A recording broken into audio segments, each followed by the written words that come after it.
नमस्कार मेरे दोस्तों, आपका स्वागत है study with Neeraj sir channel पर। दोस्तों, एग्रीकल्चर इकोनॉमिक्स की जो है ये चौथी वीडियो है। इसके पहले हमने एपीकल्चर और सेरीकल्चर, मधुमक्खी और रेशम पालन के विषय में हमने आपको बताया, ठीक है। और ये आपके सिलेबस में तीनों हैं, एपीकल्चर, सेरीकल्चर और मत्स्य पालन, फिश फार्मिंग। गुड इवनिंग बिल्किशोर। फिश फार्मिंग ये भी आपके जो है सिलेबस में है। इसका मतलब ये जब सिलेबस में आपके है तीन टॉपिक, तो एक क्वेश्चन आपका यहाँ से बनेगा जरूर, पक्का बनेगा। तो आइए हम स्टार्ट करते हैं, ठीक है। Agriculture economics. अब एग्रीकल्चर इकोनॉमिक्स मेरे बच्चों आपकी दो क्लासेस और होंगी। जो बचा है उसको कवर करने के बाद सिर्फ 5 नंबर का आपका पूछा जाएगा। फिर एग्रीकल्चर इकोनॉमिक्स खत्म करने के बाद कृषि प्रसार की खत्म की जाएगी, ठीक है। चलिए आइए हम स्टार्ट करते हैं फिश फार्मिंग। फिश फार्मिंग पे स्टार्ट करते हैं। देखिए, मत्स्य पालन जो है, यहां से क्वेश्चन देखो, ये टॉपिक थोड़ा लंबा है और इम्पोर्टेंट टॉपिक है। तो आपको यहाँ से जो है बहुत अच्छे अच्छे इंपॉर्टेंट तथ्य मिलेंगे, और जो भी इंपॉर्टेंट होंगे मैं उनको आपको बताऊंगा, ठीक है। देखिए, मत्स्य एक नवीकरणीय संसाधन है। क्या? नवीकरणीय मेरे बच्चों संसाधन है। जल की प्रकृति के आधार पर यह संसाधन दो भागों में विभक्त किया गया है, ताजे पानी की मछलियां और खारे पानी की मछलियां। मतलब दो भागों में विभक्त किया गया है, ताजे पानी की मछलियां और मेरे बच्चों खारे पानी की मछलियां, ठीक। आगे बढ़ते हैं। लिखा है, संसार के खारे पानी में मछली उत्पादन के 4 प्रमुख क्षेत्र हैं। खारे पानी में मछली उत्पादन के कितने प्रमुख क्षेत्र हैं? 4। प्रथम, उत्तरी पश्चिमी प्रशांत महासागरीय क्षेत्र। यहां से क्वेश्चन आपको मिलेगा नहीं। क्वेश्चन जो आपको आएगा वो मैं अभी आपको बताऊंगा। यहां से क्वेश्चन आपको नहीं मिलेगा, लेकिन जानना जरूरी है, ठीक। उत्तरी पश्चिमी प्रशांत महासागरीय क्षेत्र, इस क्षेत्र का मुख्य मत्स्य उत्पादक क्षेत्र जापान है। कौन सा मेरे बच्चों? जापान है। मुख्य उत्पादक क्षेत्र जापान है। किस क्षेत्र का? उत्तरी पश्चिमी प्रशांत महासागरीय क्षेत्र, ठीक। जो साइड में जापान की तरफ की बात हम जो है करते हैं, ठीक। उक्त क्षेत्र समस्त संसार का 16% मछली का उत्पादन करता है। जापान कितने? 16% मछली का उत्पादन करता है, ध्यान रखना। जो दूसरा क्षेत्र है मेरे बच्चों, अटलांटिक महासागर का उत्तरी पश्चिमी भाग, यहाँ का ग्रैंड बैंक तथा जॉर्ज बैंक प्रमुख मछली उत्पादक क्षेत्र है, ठीक है। मतलब जब गर्म सर, इकोनॉमी के अच्छे क्वेश्चन होते हैं। Agri economy concept. भैया, आप इकोनॉमी वीडियो देखिए। रजनीश कुमार, देखिए कॉन्सेप्ट वाइज मैं पढ़ा रहा हूं, आप पहले सिलेबस को देखिए। सिलेबस में आपका क्या क्या है, ठीक है। सिलेबस में अभी 3 टॉपिक ये आपके जो कंप्लीट होंगे, वहां से एक प्रश्न आपको मिलेगा जरूर रजनीश कुमार। एपीकल्चर, सेरीकल्चर हो गया और मत्स्य, ये तीनों टॉपिक आपके सिलेबस में हैं। और इसके पहले जो मैंने क्लास करवाए हैं एग्रीकल्चर इकोनॉमिक्स से, उनको आप देखिए। और अभी जो क्लास मैं करवाऊंगा 1-2 दिनों में, उनको देखना। फिर आप मैच करना कि क्या कौन सा पोर्शन जो है छूटा है। कराएंगे हम सब, आप उसे अभी एग्रीकल्चर इकोनॉमिक्स के हम जो है करंट करंट का भी हमने आपको बताया है। एमएसपी वगैरह जो देखिए, उसका भी हमने आपको बताया है, उसको भी आप देखिए, ठीक है। तो आप इससे निश्चिंत रहना कि कुछ छूटेगा, छूटेगा नहीं आपका। समय बहुत है। देखिए, मैं आपको बता दूं, हम जो है कोर्स को, हाँ,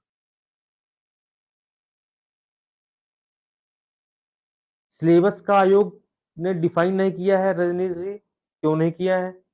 ये आपको मैं सेरीकल्चर और एपीकल्चर और मत्स्य पालन पढ़ा रहा हूं, देखिए उसमें ये लिखा है कि नहीं लिखा है।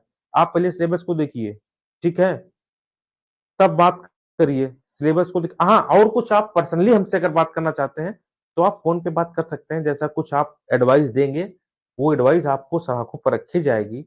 मैं ये कोर्स खत्म करने के बाद मैं आपको मॉक टेस्ट पे ज्यादा आपका फोकस करवाऊंगा, ठीक है। मॉक टेस्ट आपके लिए बहुत इंपॉर्टेंट रहेगा। आप लोगों को फ्री में मॉक टेस्ट मिलेगा, उससे आप लोग निश्चिंत रहिए, ठीक है। चलिए क्लास हम स्टार्ट करते हैं, ठीक है रजनीश जी, क्लास स्टार्ट करते हैं। देखिए, दूसरा क्षेत्र है अटलांटिक महासागर का उत्तर पश्चिमी भाग। यहाँ ग्रैंड बैंक और जॉर्ज बैंक प्रमुख मछली उत्पादक क्षेत्र है। मतलब आप देखे होंगे गर्म जलधारा, ठंडी जलधारा जब आपस में टकराती है, स्वच्छ पानी जो है ठंडी जलधारा पानी लाती है तो टकराने से जो है जो वहां पर जो है घास के मैदान उगते हैं, ठीक है, और वहां पर जो है मछली को खाने के लिए जो है घास के मैदानों को मछली खाती है, उसी को ग्रैंड बैंक और जॉर्ज बैंक के नाम से हम जानते हैं। तीसरा क्षेत्र क्या है?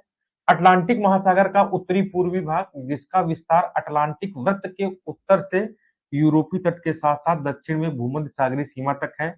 यहाँ उत्तरी सागर का डागर बैंक सबसे महत्वपूर्ण मत्स्य उत्पादन है।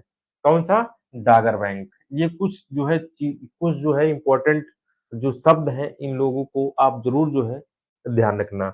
चौथा क्षेत्र है प्रशांत महासागर का उत्तर पूर्वी भाग, अर्थात अलास्का से कैलिफोर्निया तट के साथ साथ फैला भाग है। इस क्षेत्र को कनाडा तथा अमेरिका मत्स्य पालन करते हैं। कनाडा तथा अमेरिका मत्स्य पालन करते हैं। पीडीएफ इसकी आपको ग्रुप पे भेज दी जाएगी, ठीक है, उससे निश्चिंत रहना। ठीक, आपके ग्रुप पे पीडीएफ भेज दी जाती है, जो भी क्लासेस होते हैं। जैसे आज जो क्लास हुए तो कल सुबह तक आपको पीडीएफ जो है प्रोवाइड कर दी जाती है, ठीक है।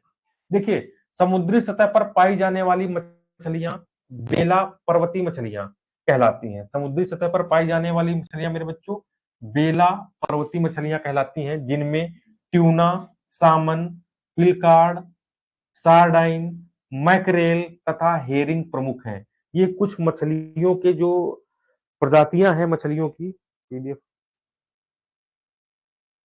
कुलदीप राही भाई, पीडीएफ मिल रही है यार। पीडीएफ मतलब ये पीपीटी आपको डेली प्रोवाइड कर दी जाती है। जो पढ़ा जाता है ये पीपीटी आपको डेली ग्रुप पे भेज दी जाती है, ठीक। तो ये प्रमुख मछलियों के जो है प्रमुख प्रजातियां हैं, कुछ देख लेना, ठीक है। वर्ष 2015 में वर्ष 2015 में विश्व में प्रति व्यक्ति मछली उपयोग 20.2 किग्रा प्रति वर्ष था। 20.2 किलोग्राम प्रति वर्ष था 2015 में, जो वर्ष 2017 में 20.5 किग्रा प्रति वर्ष एवं वर्ष 2018 में 20.3 किग्रा प्रति वर्ष मेरे बच्चों हो गया। सागर नितल में अधिक गहराई पर निवास करने वाली मछलियों में कॉड, हेल्बिट और हेटकॉक तथा फ्लाउडर्स आदि उल्लेखनीय है। कहां पर? सागर के नितल में अधिक गहराई पर निवास करने वाली मछलियां अगर पूछी जाती हैं, ठीक है,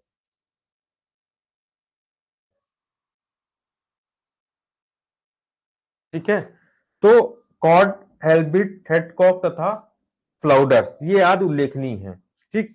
अब देखिए, मत्स्य पालन। मत्स्य पालन मेरे बच्चों पशुपालन और डेयरी पालन मंत्रालय भारत सरकार के आंकड़ों के अनुसार वर्तमान में भारत विश्व में दूसरा सबसे बड़ा मत्स्य उत्पादक देश है। ध्यान रखना, दूसरा सबसे बड़ा मेरे बच्चों मत्स्य उत्पादक देश, मत्स्य उत्पादक देश है। ये पॉइंट आप जरूर ध्यान रखना, ठीक है, जिसका वैश्विक उत्पादन 7.58% का हिस्सा है। इस क्षेत्र का देश के जीवीए में 1.24% और कृषि जीवीए में 7.28% का योगदान हुआ था, जिसमें 10.44 मिलियन टन अंतर्देशीय क्षेत्र से और 3.78 मिलियन टन समुद्री क्षेत्र से हुआ है, ठीक है। सभी लोगों का स्वागत है मेरे बच्चों, सभी लोगों का स्वागत है।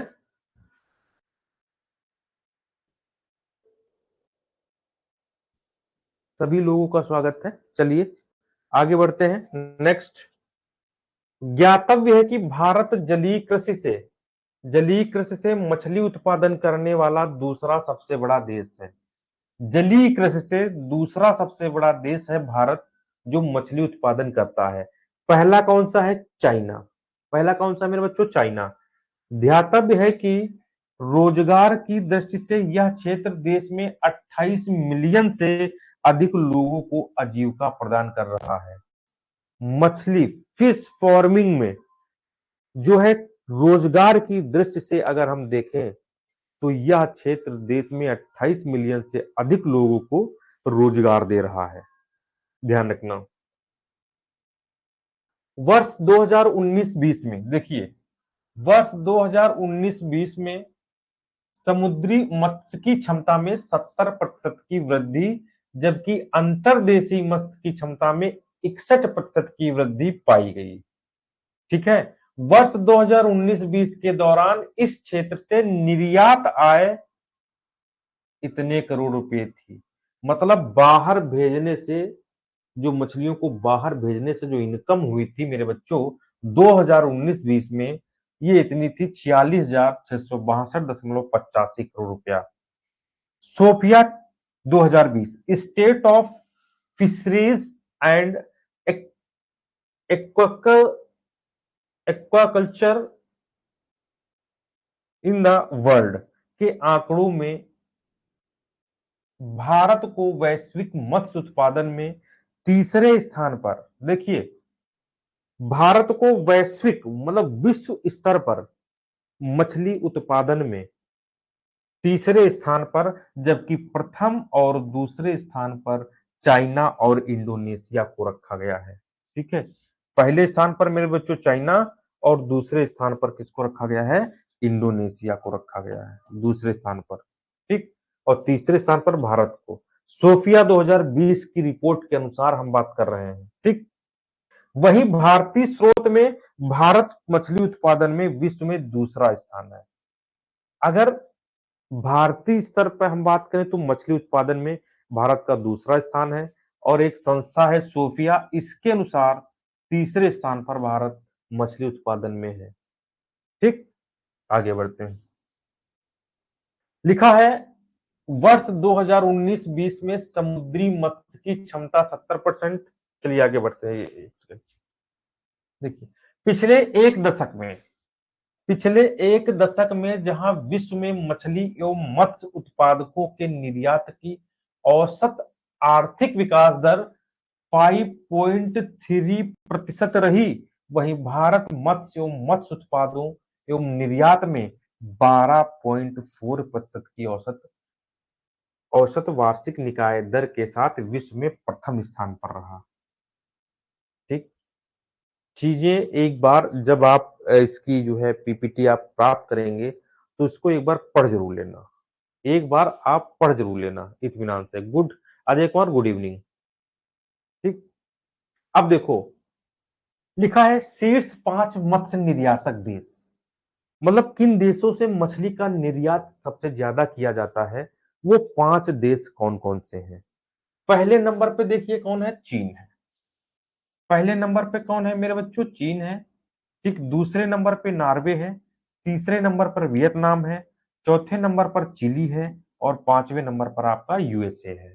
तो ये 5 वो मत्स्य निर्यातक देश हैं जो क्रम से दिए गए हैं। इनको आप जरूर ध्यान रखना, इंपॉर्टेंट है। ठीक है। शीर्ष 5 मत्स्य आयातक देश। शीर्ष 5 मत्स्य आयातक देशों में नंबर 1 पर यूएसए है, नंबर 2 पे जापान है, नंबर 3 पे चीन है, नंबर 4 पे स्पेन है और नंबर 5 पे फ्रांस है। शीर्ष 5 मत्स्य आयातक देश, इतना आप ध्यान रखना। चलिए आगे बढ़ते हैं। प्रधानमंत्री श्री नरेंद्र मोदी ने, देख लीजिए इंपॉर्टेंट पॉइंट है, प्रधानमंत्री श्री नरेंद्र मोदी ने भारत के समस्त विकास का नारा तथा विजन दिया। इसके लिए किसानों की आय को दुगना करने के लक्ष्य हासिल करने के लिए सरकार ने मत्स्य निकाय पर जोर भी दिया। सरकार ने मत्स्य निकाय पर जोर भी दिया और एक्वाकल्चर तथा समुद्री फिशरीज द्वारा मत्स्य पालकों का तथा मछुआरों किसानों की आय वर्ष 2022 तक दोगुना करने का लक्ष्य रखा था। किसानों की आय दोगुनी हुई, ये लक्ष्य जो है प्रधानमंत्री नरेंद्र मोदी जी ने जो है रखा था। आप देख लीजिए सोफिया 2020, ये एक मेरे बच्चों संस्था है जो सर्वे कराती है फिशरीज को लेकर के। ठीक। State of fisheries and aquaculture I the world के आंकड़ों के अनुसार विश्व के अंतर्देशीय मछली उत्पादन में भारत का विश्व अंतर्देशीय मछली उत्पादन में। भारत का विश्व में दूसरा, जबकि समुद्री जल मछली उत्पादन में सातवां। ये जो सातवां स्थान है, ये समुद्री जल उत्पादन में, समुद्री जल मछ मेरे बच्चों समुद्री जल मछली उत्पादन में है। ठीक है, ध्यान रखना। और जो दूसरा स्थान है, ठीक है, अंतर्देशीय मछली उत्पादन में भारत में विश्व का दूसरा स्थान है। अंतर्देशीय मछली उत्पादन में जो है अंतरराष्ट्रीय स्तर पर कीमता है, वो दूसरा स्थान है, ये वाला। ठीक है, आगे बढ़ते हैं। देखिए, कुल मछली उत्पादक तीन शीर्ष राज्य, कुल मछली उत्पादक तीन शीर्ष राज्य। पहले स्थान पर है चाइना, दूसरे स्थान पर है इंडोनेशिया और तीसरे स्थान पर है भारत। कुल मछली उत्पादक तीन देश कौन से हैं? पहले स्थान पर चीन है, दूसरे स्थान पर इंडोनेशिया है और तीसरे स्थान पर मेरे बच्चों भारत है। चलिए, समुद्री जल मछली उत्पादन में 5 शीर्ष देश, समुद्री जल मछली उत्पादन में शीर्ष 5 देश। पहले पे चीन है, दूसरे पेरू है, तीसरे पे इंडोनेशिया है, चौथे पे रूस है और पांचवें पे आपका यूएसए है। ये डाटा करंट का है, इसलिए इसको जरूर ध्यान रखना। एक बार पीडीएफ को जरूर आप जो है रीड करना। आगे बढ़ते हैं। शीर्ष 5 प्रति व्यक्ति मछली उपभोग करने वाले राज्य देख लो। क्वेश्चन देखो पहले, शीर्ष 5 प्रति व्यक्ति मछली उपभोग करने वाले राज्य। शीर्ष 5 प्रति व्यक्ति मछली, किन राज्यों में प्रति व्यक्ति मछली का उपभोग ज्यादा किया जाता है? उन राज्यों में नंबर 1 पर है त्रिपुरा 29.29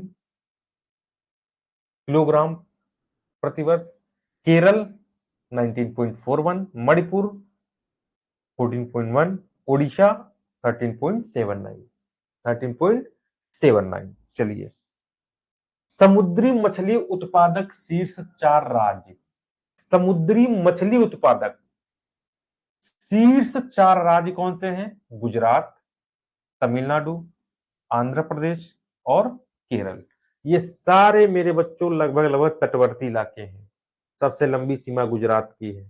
ठीक है, ध्यान रखना, तट वाली जो सीमा है। ठीक, तो ये सारे तटवर्ती इलाके हैं समुद्र के। ठीक है, चलिए आगे बढ़ते हैं।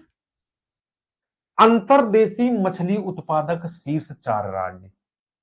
नंबर 1 पर आंध्र प्रदेश है, नंबर 2 पर पश्चिमी बंगाल है, नंबर 3 पर उत्तर प्रदेश है और नंबर 4 पर उड़ीसा है।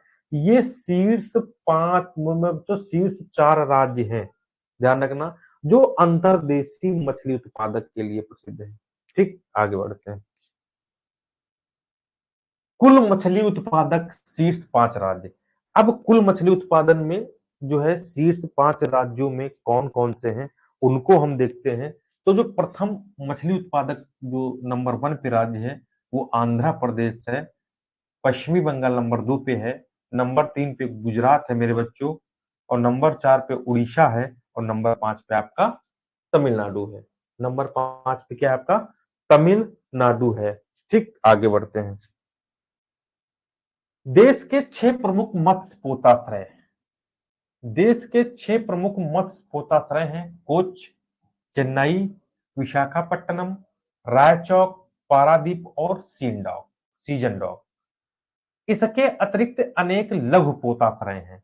ये प्रमुख मत्स्य पोताश्रय हैं, ध्यान रखना। ठीक, भारत में पाई जाने वाली मीठे जल की प्रमुख मछलियों में रोहू, रोहू से आप लोग परिचित भी होंगे, रोहू से आप लोग परिचित भी होंगे। रोहू मछली बहुत अच्छी मछली होती है। नंबर 2 पे है कतला, मृगला, लांची, टिगरा, चित्तल, सुआन, मांगुर। मांगुर मीठे जल की मछली है। अंधुला, सूप, खारदा, सिंधी और बैदाल, ये प्रमुख मीठे जल की मछलियां हैं। किस जल की? ये प्रमुख मेरे बच्चों मीठे जल की मछलियां हैं। आगे बढ़ते हैं। भारत में खारे जल का कुल क्षेत्र है 12.4 लाख हेक्टेयर है। इसके अलावा 20.2 लाख वर्ग किमी का क्षेत्र ऐसा है जिसे एक्सक्लूसिव इकोनॉमिक जोन कहते हैं, और जिसको संयुक्त राष्ट्र संघ ने अनुसांगिक इकाई द्वारा 1977 से भारत को प्रदान किया गया है। यह समुद्री मत्स्यिकी के एक वृहद विभव को प्रदर्शित करता है, वृहद विभव को प्रदर्शित करता है। चलिए टॉप 5, ठीक है, island water capture production. Top 5 islands water capture production. Number 1 पे है चाइना, भारत, बांग्लादेश, म्यांमार और कंबोडिया चलिए 24 मत्स्यिकी क्षेत्र में देखिए, इसको देख लीजिए, इंपॉर्टेंट है। मत्स्यिकी क्षेत्र में सिफनेट, इसका जो फुल फॉर्म है वो है central institute of fisheries न्यूटिकल and engineering training. ये मेरे बच्चों कोचीन में है, ये आपको ध्यान रखना पड़ेगा, ठीक है। जिससे हम निफेट, अब इसका फुल फॉर्म क्या है? National institute of fisheries post harvest technology, ये कोचीन में है, ठीक है, कोचीन में ये भी है। तो फिशरीज सर्वे ऑफ इंडिया का मुख्यालय कहाँ है? वो मुंबई में है। कहाँ मेरे बच्चों? मुंबई में है। कहाँ है? मुंबई में, ठीक है, ध्यान रखना। बहुत इंपॉर्टेंट पॉइंट है, बहुत ही मोस्ट इंपॉर्टेंट पॉइंट है, ठीक है। कहां पर है? मुंबई में। देखो ये किसका मुख्यालय? फिशरीज सर्वे ऑफ इंडिया का मुख्यालय कहां है? मुंबई में है। सिफरी, CIFRI, central island fisheries research institute, ये बैरकपुर कोलकाता में है। ये जरूर जरूर मेरे बच्चों ध्यान रखना, बैरकपुर कोलकाता में है। CIBA, central institute of brackish water aquaculture, ये चेन्नई में है। अब सिफा दूसरा है central institute of fresh water aquaculture, ये भुवनेश्वर में है। कहाँ है? भुवनेश्वर में। संस्थान अनुसंधान कर रहे हैं और अच्छी सफलता मिली है। ये प्रमुख है। देखिए मत्स्यिकी क्षेत्र में ये जो हमने इंपॉर्टेंट बताया है, central institute of fisheries न्यूटिकल and engineering training का मुख्यालय कोचीन में है। निफेट मतलब national institute of fisheries post harvest technology training, इसका मुख्यालय कोचीन में है। फिशरीज सर्वे ऑफ इंडिया का मुख्यालय आपका मुंबई में है। सिपरी का मुख्यालय आपका बैरकपुर कोलकाता में है। सीबा का मुख्यालय आपका चेन्नई में है। सीफा का मुख्यालय आपका जो है भुवनेश्वर में है। तो ये कुछ मछलियों से संबंधित मुख्यालय हैं, इनको आप जो है ध्यान रखेंगे। मत्स्य पालन हेतु अमूल योजना, एक मत्स्य पालन हेतु योजना आई थी मेरे बच्चों, कौन सी? आमूल योजना। आमूल योजना, इसमें देखिए क्या है, प्रधानमंत्री नरेंद्र मोदी की अध्यक्षता में आर्थिक मामलों की मंडलीय समिति द्वारा 22 दिसंबर 2015 को मत्स्य पालन के समेकित विकास एवं प्रबंधन हेतु एक अमूल योजना का क्रियान्वयन को मंजूरी प्रदान की गई। 5 वर्षों की अवधि में क्रियान्वित की जाने वाली इस योजना की लागत 3000 करोड़ रुपए की हुई। कितनी? 3000 करोड़ रुपए की थी। कब? 2015 में आई थी। इसकी कीमत थी 3000 करोड़ रुपए। ध्यान रखना, ये बजट इसके लिए जो है पास किया गया था। मत्स्य पालन हेतु कौन सी योजना थी? अमूल योजना, ठीक। देखिए मत्स्य पालन हेतु अमूल योजना में और क्या है, इस योजना के तहत अंतः स्थलीय मत्स्य पालन, एक्वाकल्चर एवं समुद्री मत्स्य पालन के विकास एवं प्रबंधन को शामिल किया गया। ज्ञातव्य है कि यह योजना नौवहन मंत्रालय की सागरमाला परियोजना, महात्मा गांधी राष्ट्रीय ग्रामीण रोजगार गारंटी योजना, राष्ट्रीय कृषि विकास योजना एवं राष्ट्रीय ग्रामीण आजीविका मिशन आदि से जुड़ी होगी। ध्यान रखना किस किस योजनाओं से जुड़ी है मत्स्य पालन होत अमूल योजना? सागरमाला परियोजना से जुड़ी है, महात्मा गांधी राष्ट्रीय ग्रामीण रोजगार गारंटी योजना से जुड़ी है, राष्ट्रीय कृषि विकास योजना से जुड़ी है, राष्ट्रीय ग्रामीण आजीविका मिशन से जुड़ी है, ठीक। मत्स्य पालन हेतु अमूल योजना में और हम बात करेंगे, यह केंद्रीय योजना मत्स्य पालन के क्षेत्र में विकास एवं प्रबंधन पर बल देगी ताकि 6 से 8% तक की वार्षिक विकास दर सुनिश्चित हो सके। इस योजना के अधोलिखित प्रमुख घटक हैं राष्ट्रीय मत्स्य पालन निकाय बोर्ड और उसकी गतिविधियां, अंतःस्थलीय मत्स्य पालन तथा एक्वाकल्चर का विकास, ठीक है, इतना ध्यान रखना। अब जो है इसके लिए देख लीजिए कुछ इंपॉर्टेंट तथ्य है मत्स्य पालन हेतु। इसमें एक इंपॉर्टेंट तथ्य है अमूल योजना से संबंधित। क्या है? वित्त मंत्री निर्मला सीतारमण, इनको आप जानते होंगे भाई। वित्त मंत्री निर्मला सीतारमण ने वर्ष 2020-21 के आम बजट में तटीय क्षेत्रों के मछली पालन के लिए एक नई योजना सागर मित्र योजना की घोषणा की थी। तो आपसे पूछ लिया जाए सागर मित्र योजना किससे संबंधित है, तो आप बताएंगे मछली पालन से संबंधित है। ठीक है, किस योजना से? मछली पालन योजना से संबंधित है। इस योजना के प्रमुख बिंदु निम्नलिखित हैं। इस योजना के तहत 500 मछली उत्पादन संगठन और 3477 सागर मित्र बनाने की घोषणा की जाएगी। ठीक है, आगे बढ़ते हैं। इसके तट इसके तहत तटीय क्षेत्र में युवाओं को मछली पालन से जोड़कर रोजगार बढ़ाने पर जोर दिया जाएगा। ठीक है, वर्ष 2022-23 तक मछली पालन 200 लाख बढ़ाने 200 लाख बढ़ाने 200 लाख बढ़ाने का लक्ष्य 200 लाख टन, ठीक है, बढ़ाने का लक्ष्य। वर्ष 2024-25 तक मछली निर्यात 1 लाख करोड़ करने पर जोर। समुद्री मत्स्य पालन बुनियादी ढांचा पोस्ट हार्वेस्ट संचालय का विकास। ठीक है, आगे बढ़ते हैं। क्या आप जानते हैं, इसमें देखते हैं मत्स्य पालन क्षेत्र है तो भौगोलिक सूचना प्रणाली व डाटाबेस को मजबूत बनाना, मत्स्य पालन क्षेत्र है तो संस्थागत व्यवस्था करना, निगरानी नियंत्रण तथा अन्य आवश्यक आधारित हस्तक्षेप, ये कुछ प्रमुख पॉइंट है उसके। ठीक, राष्ट्रीय समुद्री मत्स्य नीति देखिए 2017, राष्ट्रीय समुद्री मत्स्य नीति 2017 में क्या था, इसको भी देख लो, बहुत बढ़िया है। ये नीति जो है मत्स्य से संबंधित थी, 2017 में आई थी। इसमें क्या है ये भी देखिए। इस नीति के उद्देश्यों में क्या बताया गया है? राष्ट्र की वर्तमान तथा भावी पीढ़ियों हो तो भारत की विशिष्ट आर्थिक क्षेत्र में उपलब्ध समुद्री मत्स्य संसाधनों का हित तथा परिस्थिति समग्रता के साथ धाड़ी दोहन और निर्यात सुनिश्चित कराया गया था। राष्ट्रीय समुद्री मत्स्यिकी नीति 2017 7 महत्वपूर्ण स्तंभों पर आधारित है। ध्यान रखना, ये जो है 7 महत्वपूर्ण स्तंभों पर आधारित है। ठीक है, इतना आप जरूर ध्यान रखना।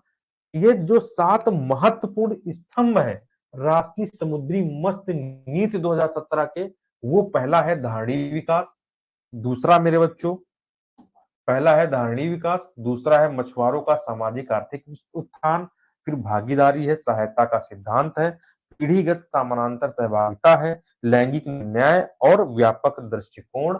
ये इसके प्रमुख 7 जो है लक्षण हैं। ठीक, उल्लेखनीय है कि 7 स्तंभों का प्रमुख उद्देश्य देश की समुद्री मत्स्य सेक्टर का विकास करना है। वो जो 7 प्रमुख उद्देश्य थे, मेनली उनका मुख्य रोल है मत्स्यिकी क्षेत्र को बढ़ावा देना। अलग अलग जगहों पर, अलग अलग क्षेत्रों पर जो हमारे पोताश्रय निर्माण के जो अलग अलग केंद्र हैं, वहां पर जो है इनके उत्पादन को बढ़ावा देना और वहां पोताश्रय केंद्रों के द्वारा मछलियों के आयात निर्यात में वृद्धि करना। ठीक, भारत भारत की सर्वोत्तम स्वादिष्ट मछली कौन सी है? रोहू। देख लो, अब यहाँ पर कुछ ऐसे पॉइंट आपको मिलेंगे जो आपके एग्जाम में डायरेक्टली आपको पूछे जाएंगे। ठीक, पहला कौन सा है? भारत की सर्वोत्तम स्वादिष्ट मछली रोहू। देश में सर्वाधिक मात्रा में उत्पादित मछली कतला। नदियों के तेज बहते जल में अंडा देने वाली मछली मृगला मृगला सल्क विहीन मछली लॉन्ची। विश्व में झींगा मछली सर्वाधिक उत्पादक एवं निर्यातक देश कौन सा है? भारत है। कौन सा देश है? भारत है। आगे देखिए, समुद्री मत्स्य पालन संसाधन की दृष्टि से महाद्वीपीय शेल्फ गुजरात में तथा लैंडिंग सेक्टर तमिलनाडु में सर्वाधिक है। नेशनल फिशरीज डेवलपमेंट बोर्ड की स्थापना, बढ़िया इंपॉर्टेंट प्रश्न है। नेशनल फिशरीज डेवलपमेंट बोर्ड की स्थापना 10 जुलाई 2006 को मेरे बच्चों हैदराबाद में हुई।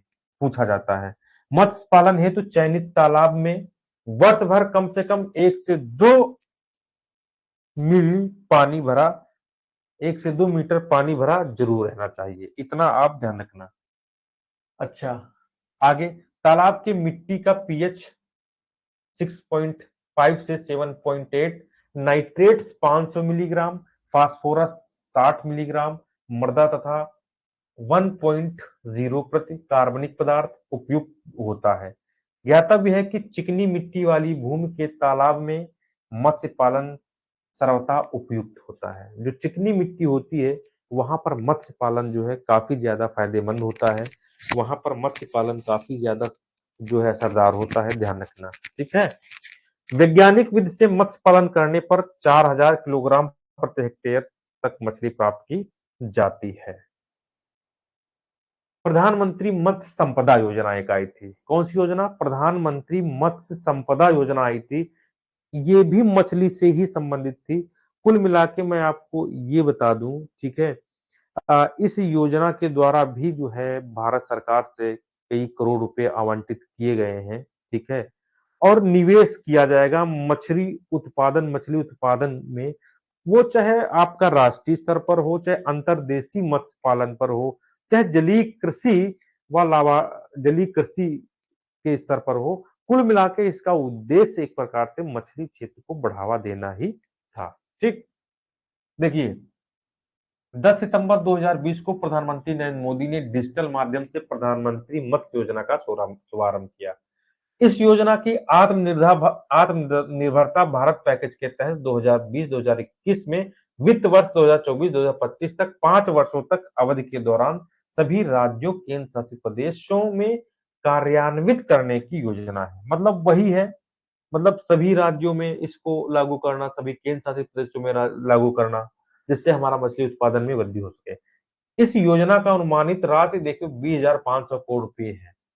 इस राशि में लगभग 12,340 करोड़ रुपए का निवेश समुद्री अंतर्देशीय मत्स्य पालन में और जलीय कृषि में लाभार्थी केंद्रीय गतिविधियों पर तथा 7,710 करोड़ रुपए का निवेश फिशरीज इंफ्रास्ट्रक्चर हेतु प्रस्तावित है। मतलब कुल मिला के जो है मछली उत्पादन को बढ़ावा देना। इससे मछली उत्पादन से भारत सरकार का बहुत ज्यादा फायदा हो रहा है। अब बहुत सारे लोगों को नहीं पता है। देखो, बहुत सारे लोगों को नहीं पता होता है कि किस किस क्षेत्र से जो है सरकार को कितना कितना फायदा है। अकेली मछली पालन से ही सरकार का करोड़ों अरबों रुपए का जो है फायदा हो रहा है। ठीक है। चलिए आगे बढ़ते हैं।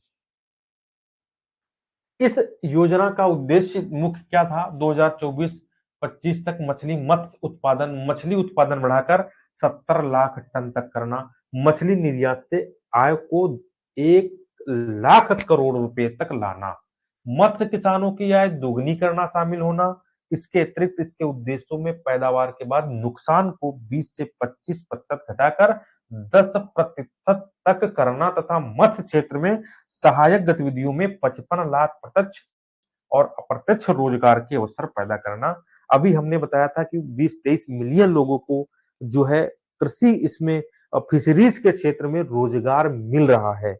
और उनके लिए और अधिक जब सरकार बजट जारी करती है, मान लीजिए सरकार ने अभी आपको ये बजट जारी किया, ठीक है, मछली मछली फिशरीज के लिए बजट जारी किया, तो उसके लिए जो कार्य किए जाएंगे उसमें लोगों की आवश्यकता पड़ेगी। ठीक है। कच्चे माल की आवश्यकता पड़ेगी। ठीक। तो लोगों को काफी हद तक जो है रोजगार मिलेगा। ठीक। इससे कहीं ना कहीं लोगों का फायदा होता है, लेकिन उन सबसे ज्यादा जो फायदा होता है वो सरकार का भी इसमें फायदा कहीं ना कहीं जुड़ा हुआ है। ठीक। देखिए, इसमें क्या बताया गया है प्रधानमंत्री मत्स्य संपदा योजना में कि पीएमएमएसवाई के अंतर्गत पहली बार मछली पकड़ने में इस्तेमाल किए जाने वाले नावों व जहाजों को बीमा कवरेज देने की योजना शुरू की जा रही है। उल्लेखनीय है कि दिसंबर 2021 के मध्य तक विभिन्न राज्यों केंद्र शासित प्रदेशों से 11,295 करोड़ रुपए का प्रस्ताव किया जा चुका है, जिसमें से 5,584 करोड़ रुपए परिव्यय की स्वीकृति पहले ही दी जा चुकी है। ठीक है। पहले ही दी जा चुकी है। ये मछली से संबंधित जो प्रमुख तथ्य थे, अब मैं आपको बता दूं मेरे बच्चों। देखिए, हमने एपीकल्चर को खत्म किया, फिर सेरीकल्चर को खत्म किया, और फिर जो है ये मत्स्य पालन। अब आप अपने सिलेबस में देखिए 3 टॉपिक दिए गए हैं, बिल्कुल 3 टॉपिक दिए गए हैं। ये 3 टॉपिक खत्म हुए। इसके पहले भी बहुत सारे टॉपिक खत्म हुए हैं। आप देखिए तो उसको अंदर जाकर के 5 क्वेश्चन आपके आएंगे 5 नंबर के। ठीक है? तो परेशान नहीं होना है, हम सब कुछ आपको प्रोवाइड करेंगे और इसकी पीडीएफ, इसकी जो ये आपकी स्लाइड है, ये सुबह तक आपके व्हाट्सएप ग्रुप पे चली जाएगी। आप इत्मीनान से इसको पढ़ लेना।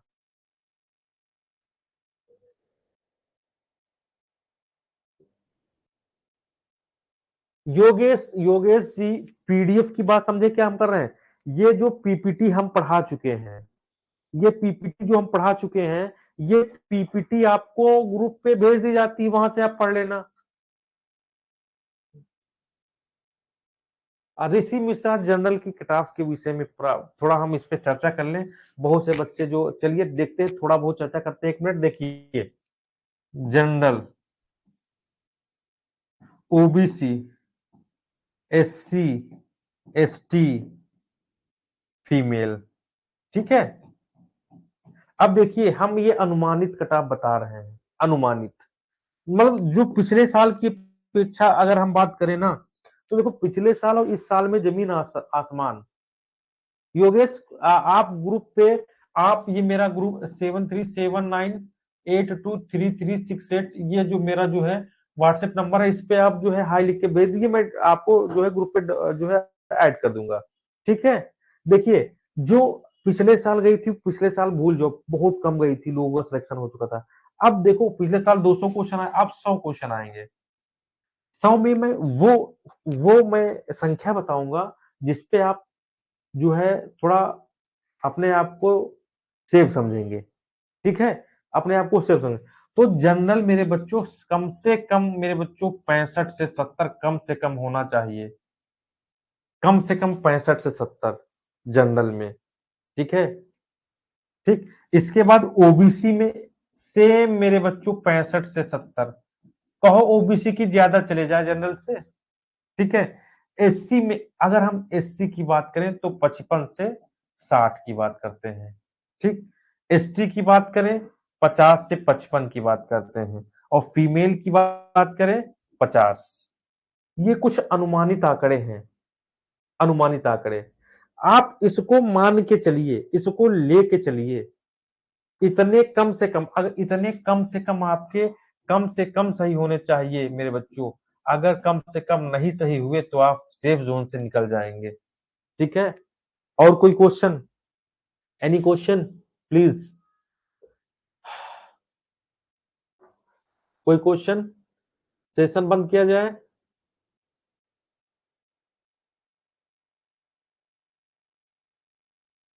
सेशन को बंद करें? ईवीएस का कोई है? सेम ये देखो, या ईवीएस, देखो ईवीएस का अब क्या, ईवीएस, इस ईवीएस के विषय में क्या बताएं। सेम इसका थोड़ा बहुत अंतर रह सकता है ईवीएस के विषय में। बाकी जनरल का इतना ही जाएगा ऋषि। ठीक है?